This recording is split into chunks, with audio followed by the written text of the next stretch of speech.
सकले शंकर संगे वेदंबरे सुमेरु मध्ये ब्रह्मा सभा जनि सकल ऋषि देवा से सभा मध्ये देवगण पड़िले ब्रह्मांक चरण रुद्रंकु करियाकु सार बोइले शुण वेदवरा दुर्वासा गोपे इंद्र दुखी आपे सकले ता देखी कलकलक्ष्मी केणे गला दुखेती वीर प्रकाशिला रवि शशांक उदासने तेजेन दिशे लक्ष्मी ने स्वर्गरे रहिले निश्चल वसंत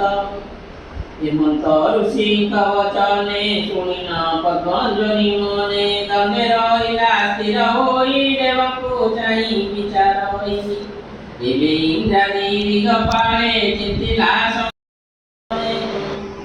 अशुभ प्राय तदिशय हेमंत दुख मने बही पुरुषोत्तम पाद मूले चिंतिले समाधि चले प्रसन्न वदन से होई कृष्ण हरे कृष्ण कृष्ण हरे हरे हरे राम राम राम हरे हरे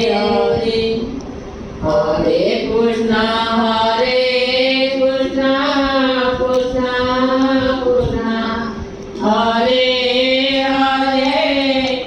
हरे राम हरे हरे हरे कृष्ण कृष्ण कृष्ण हरे हरे हरे राम